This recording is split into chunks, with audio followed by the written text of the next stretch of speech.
হচ্ছে শিব মূর্তি, তার পিছন পিছন সবাই দৌড়াচ্ছে পূজার অন্যান্য সামগ্রী নিয়ে একসাথে। এই যে সবাই দেখো যাচ্ছে। কথিত আছে মুঘল রাজত্বকালে হিন্দু বিদ্বেষী নবাবদের অত্যাচারের সময় এই মন্দিরে শিব মূর্তিকে ভক্তরা সারা বছর জলের নিচে লুকিয়ে রাখতেন এবং চৈত্র মাসের তৃতীয় সোমবারে তুলে এনে পুজো করতেন এবং তারপরে হার্লি শহরে নিয়ে গিয়ে গঙ্গায় স্নান করাতেন এবং তারপরে আবার নিয়ে আসতেন। সেই থেকে এই পুকুরটির নাম পড়ে শিব পুকুর। আর এই পুকুরে বহু ভক্তরা প্রত্যেক বছর এসে এই সময়তে স্নান করেন এবং মন্দিরে পুজো দেন। আজকে থেকে অর্থাৎ 28শে চৈত্র থেকে এখানে পুকুরের চারপাশে 7 দিন ব্যাপী একটা বড় মেলা অনুষ্ঠিত হবে।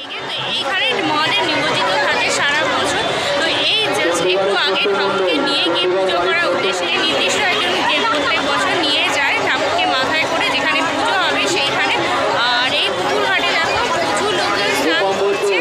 আর এই সময়তে এসছি বলে এত লোকজনের ভিড়, অন্য সময় এলে এতটা ভিড় কিন্তু থাকে না। তোমরা কতটা শুনতে পাচ্ছ আমি জানি না। তো চলো আমরাও দেখি মন্দিরটা ঘুরে কতটা দেখাতে পারবো আমি জানি না। তো আর আজকে থেকে এখানে মেলাও শুরু হয়েছে, যে পিছনের দিকে পাশে দিচ্ছ মেলাও স্টার্ট হয়েছে 7 দিন ব্যাপী। তো চলো দেখি আমরা কতটা ঘুরে দেখি। জলের নিচে মহেশ্বর পুণ্যতীর্থ জলেশ্বর, কি সুন্দর নামটা। তাই এখানে পিছন দিকে দেখো পুকুরটা আছে, পুকুরের পাড়েতে যেহেতু মেলাটা বসেছে তাই জলটা অতটা বোঝা যাচ্ছে। এই যে একটু একটু দেখো দেখা যাচ্ছে। এইখান থেকে সোজা হচ্ছে মন্দিরটা, ঠিক পাহাড়ের চূড়ার উপর দিকে দেখো বহু লোকজন দাঁড়িয়ে রয়েছে। তো চলো দেখি আমরাও যাই। অবশ্যই এইদিকে এরকম রাস্তা দিয়ে এলাম। এইখানে দেখো প্লেন রাস্তা, স্লিপার রাস্তা রয়েছে এইখান থেকে সোজা একেবারে মন্দিরে যাওয়ার জন্য।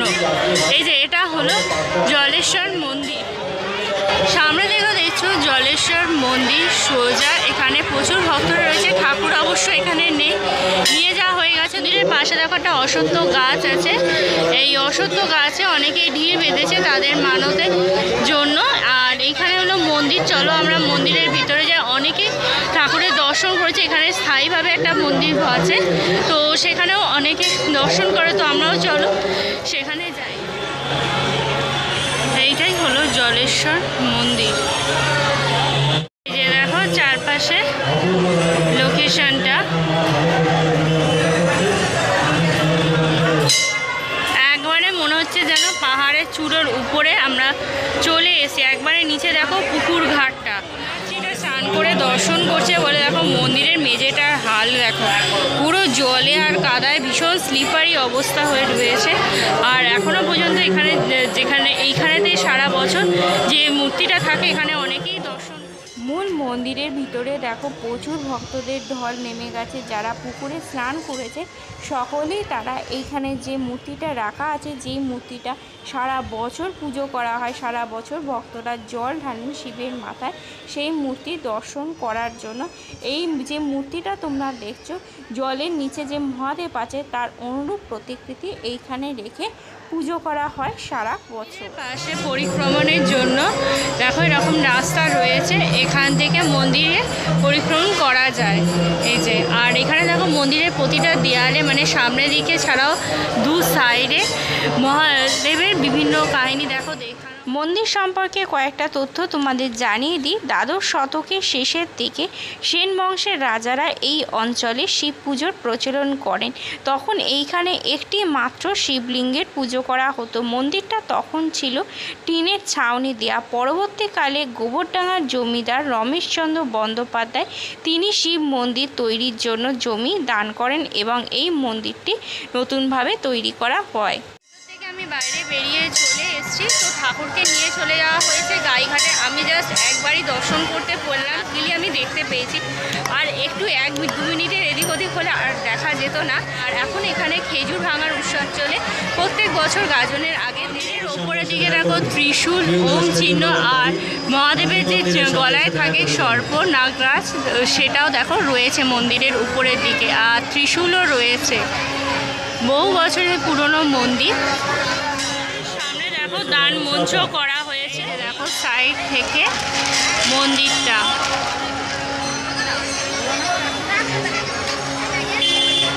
এই দেখো এইদিকে সিঁড়ি আছে, এই যে এই সিঁড়িটার কথাই তোমাদেরকে আমি বলছিলাম, এই সিঁড়ি দিয়ে এদিকে রাস্তাটা দিয়েও আসা যায়। এইখানে দেখো একটা নতুন মন্দির তৈরি করা হচ্ছে, এটাও শিব মন্দিরই হবে। এই যে এখন আর মন্দির চত্বরে সেরকম ভিড় নেই, যেহেতু ঠাকুরকে নিয়ে চলে যাওয়া হয়ে গেছে। মন্দিরের সামনে দেখো একটা আলাদা করে ঘর করা হয়েছে। এই যে এখানেও দেখো শিবলিঙ্গ রয়েছে। এর জন্য বাঁধানো ঘাট রয়েছে যাতে কারো কোনো অসুবিধা না হয়। আর তার ঠিক পাশেই দেখো মহিলাদের বস্ত্র পরিবর্তনের জায়গা রয়েছে, তো যারা বস্ত্র পরিবর্তন করতে চায় তো তারা এখানে চেঞ্জ করতে পারে। শিবলিঙ্গ পাওয়া যাচ্ছে, চন্দন পিড়ে এই সমস্ত জিনিস পাওয়া যাচ্ছে।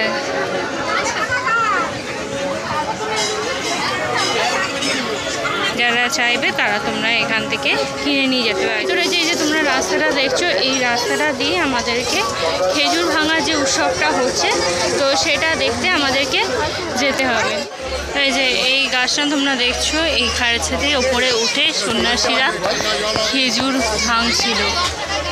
এখন এটা শেষ হয়ে গেছে, আমার আসতে একটু লেট হয়ে গেছে। যে গাছের ওপরে উঠছিল, যে সবাই দেখছো দেখো প্রণাম করছে। এই গাছেতেই একটু আগে পর্যন্ত হচ্ছিল। দেখো ডালগুলো এখনো পর্যন্ত ভাঙা। গাছের চারপাশে এই যে গাছের যে শুকনো ডালপালাগুলো সেগুলো এই চারপাশে এদিক ওদিক ছড়িয়ে রয়েছে। ওখানে খেজুর ভাঙার উৎসবটা চলছিল, আমি ভেবেছিলাম অনেকক্ষণ ধরে হবে, তো সেই জন্য আমি লেট করেছিলাম। মন্দিরটা আমি ঘুরে দর্শন করছিলাম, তো ততক্ষণে খেজুর ভাঙাটা হয়ে গেছে। তো আজকে নিয়ে যাওয়া হলো, তো আমি তো লেট করে ফেলেছি। তো এবার যেখানে যেখানে ঠাকুরকে নিয়ে যাওয়া হবে খেজুর ভাঙার উৎসবটা হবে। রবিবার দিনকে সকালবেলার দিকে আর কি নিয়ে আসা হবে। তো নিয়ে আসার পর ঠাকুরের পুজো অর্চনা হবে। পুজো অর্চনা হয়ে যাওয়ার পর ঠাকুরকে আবার গ্রাম বেড়াতে যাবে। এখানে যত সেই সমস্ত চণ্ডীগড় আরও কি গ্রাম আছে, তো সেই সমস্ত গ্রাম বেরিয়ে পরশু দিনকে অর্থাৎ চড়কের দিনকে আসবে। চড়কের দিনকে আসার পর ঠাকুর এখানেই থাকবে। এখানে চড়ক উৎসব হবে। তোমাদেরকে উপরে যে মন্দিরটা দেখালাম সেখানেই ঠাকুর থাকবে। ঠাকুর থাকার পর সারাদিন পুজো অর্চনা চড়কের উৎসব হবে। আর পয়লা বৈশাখের দিন বিকেলবেলার দিকে যে তোমাদেরকে পুকুরটা দেখালাম সেই পুকুরে ঠাকুরকে নিমজ্জিত করা হবে।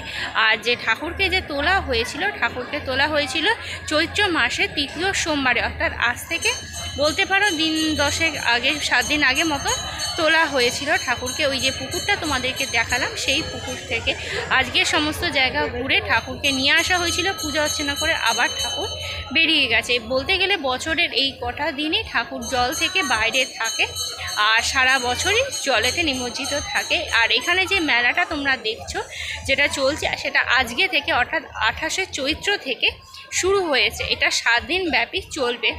আর এই যে পুরো লোকেশানটা, আর আমি এসছি কী করে সেটাও তোমাদেরকে জানিয়ে দিই। আমি তো এসছি ডিরেক্ট বাসে। তোমরা দক্ষিণেশ্বর থেকে DN 44 বাসে করে তোমরা আসতে পারো।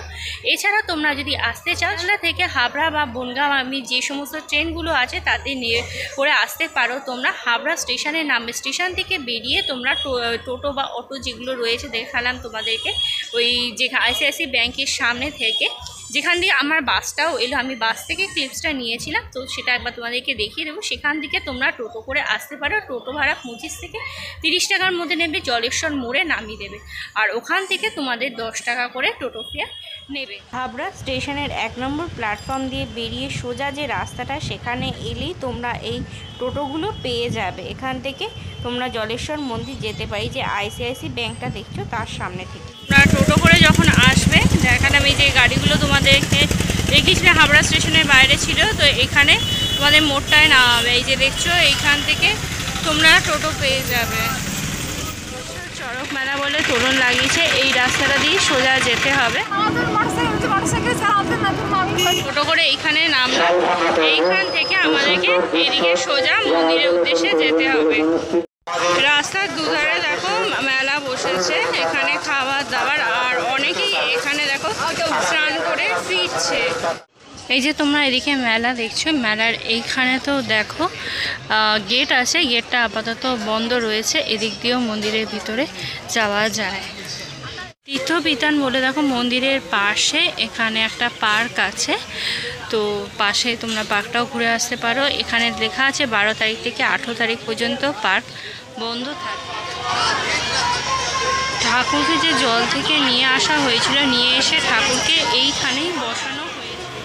ঠাকুরকে এই ফুলের মালা টোপর দিয়ে সাজানো হয়েছিল পুজো অর্চনা করা হওয়ার পর ঠাকুরকে আবার সমস্ত কিছু খুলিয়ে নিয়ে যাওয়া হলো, যেটা আমরা দেখলাম।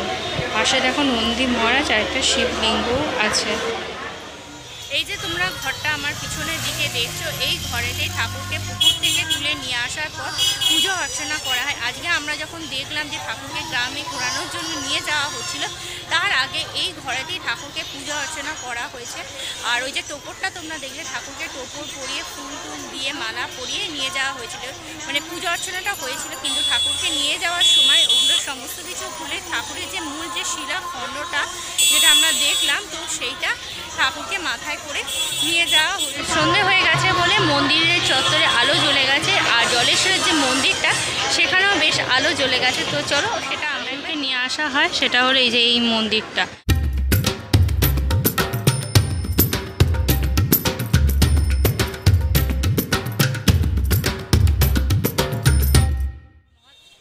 তো জলেশ্বর মন্দিরটা আমরা ঘুরে দেখলাম, আর মহাদেবের দর্শনও আমরা করতে পেরেছি। লাকিলি তোমাদেরকেও দর্শন করাতে পেরেছি, বেশ ভালো লাগলো।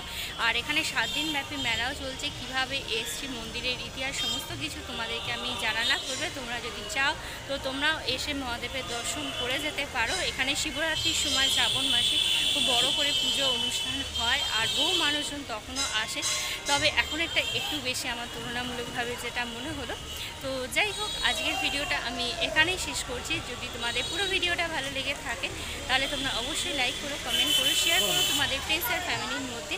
আর আমার চ্যানেলটা সাবস্ক্রাইব করতে ভুলো না। খুব তাড়াতাড়ি তোমাদের সাথে একটা নতুন ভিডিওতে কথা হবে। Till then tata, bye bye and see you soon.